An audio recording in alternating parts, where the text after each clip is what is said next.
Donald Trump welcomed 3 Americans imprisoned in North Korea back to the U.S. in the wee hours of Thursday morning, and said words most observers thought no American president would ever utter: "We want to thank Kim Jong-un." The president and his wife Melania arrived at Joint Base Andrews outside Washington at 2 a.m. to greet Kim Dong-chul, Kim Hak-song, and Tony Kim, and called them incredible people. In extraordinary scenes, Trump and the First Lady clapped and cheered as the men walked down the steps with their arms in the air and giving triumphant V signs signifying both peace and victory. Their first steps back on American soil came hours earlier, in Alaska, when the plane carrying them home stopped to refuel. On the tarmac in suburban Maryland, Trump said, "These are great people. Frankly, we didn't think this was going to happen, but it did. It was important to get these people out. This is a special night for these 3 really great people." Trump also thanked Kim Jong-un for freeing their folks early, calling it a wonderful thing and adding he believes the North Korean despot really wants to do something and bring the hermit kingdom into the real world. He said, "We are starting off on a new footing. I really think we have a very good chance of doing something very meaningful, and if anybody would have said that 5 years ago, 10 years ago, even a year ago, you would have said, that's not possible. My proudest achievement will be when we denuclearize that entire Korean peninsula," he added. The freed trio were joined by a translator who relayed their sentiment that being home felt like a dream and that the men were very, very happy to be freed. They later gave President Trump a round of applause. Kim Dong-chul, speaking about his time in North Korea, said, "We were treated in many different ways. For me, I had to do a lot of labor. But when I got sick, I was also treated by them." A giant American flag flew between 2 Maryland fire trucks as the plane landed, giving the men a hero's welcome after the president had promised the world there would be quite a scene when they arrived. The 3 men were released Wednesday after up to 3 years of imprisonment and hard labor when Secretary of State Mike Pompeo left Pyongyang following a meeting with Kim to formalize final plans for a Trump-Kim summit in late May or early June. He added that the talks between his administration and the North Korean government have never been taken this far, while Trump said North Korea's Kim Jong-un was excellent to these 3 incredible people. Vice President Mike Pence hinted in an ABC interview they had endured harsh conditions.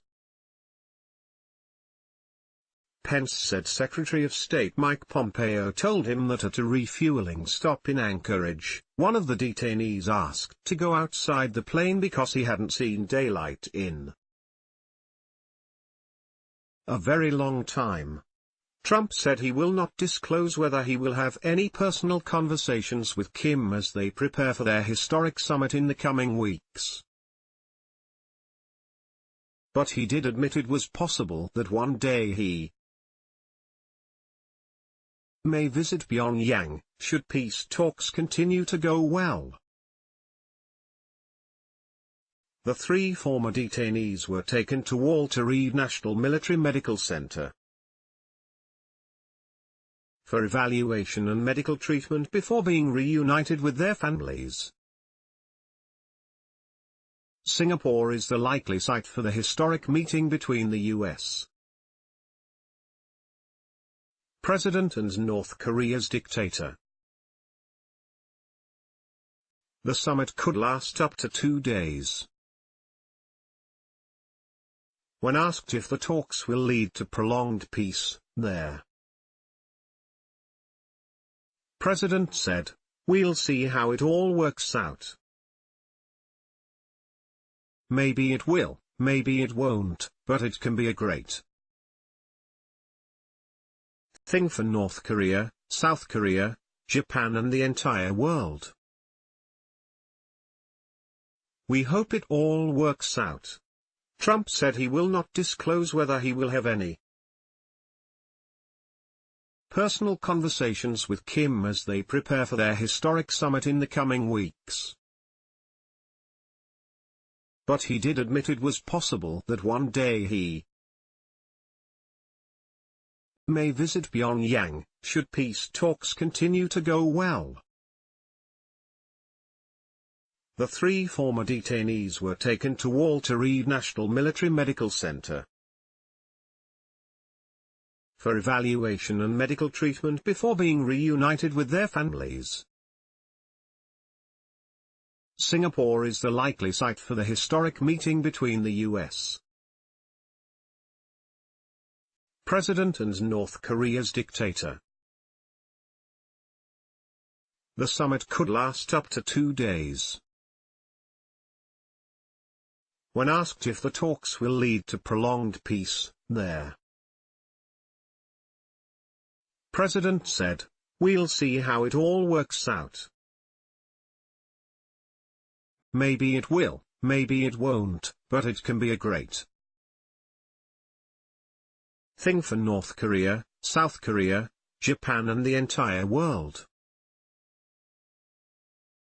We hope it all works out." State Department officials refused to discuss anything but the most basic details of their conditions, citing privacy concerns in keeping with the minimal amount of information they had released since the men were imprisoned. The Americans had boarded Pompeo's plane out of North Korea without assistance and then transferred in Japan to the Boeing C-40 outfitted with medical facilities for the trip back to the US. Shortly after they touched down on American soil in Alaska, for a refueling stop. Wednesday afternoon, the State Department released a statement from the freed men. "We would like to express our deep appreciation to the United States government, President Trump, Secretary Pompeo, and the people of the United States for bringing us home," they said. "We thank God, and all our families and friends who prayed for us and for our return. God bless America, the greatest nation in the world." The family of Tony Kim also voiced gratitude to all of those who have worked toward and contributed to his return home, and specifically thanked Trump for engaging directly with North Korea. The release of the 3 men was only sealed about an hour before the Secretary of State left the North Korean capital. They walked on their own from a van and onto the plane, the culmination of Pompeo's 12-hour visit to the North Korean capital, which included a 90-minute meeting with leader Kim Jong-un. Returning to his hotel from that meeting, Mr. Pompeo had given reporters a fingers crossed sign when asked if there was good news about the detainees. A North Korean official came to the hotel shortly after to inform Pompeo that Kim had granted amnesties to the 3 and that they would be released at 7 p.m. local time, according to a senior U.S. official present for the exchange. Karl Riesch, the Assistant Secretary of State for Consular Affairs, and a doctor went to another hotel to pick up the men and bring them to the airport, the official said. They finally left custody at 7:45 p.m., and by 8:42 p.m. they were flying home. As soon as the plane cleared North Korean airspace, Mr. Pompeo called Mr. Trump to inform him of the releases, with the men all apparently in good health. Even before Mr. Pompeo's plane had touched down for a stopover at Yokota Air Base in neighboring Japan, the president announced to the world on Twitter that the three wonderful gentlemen were free.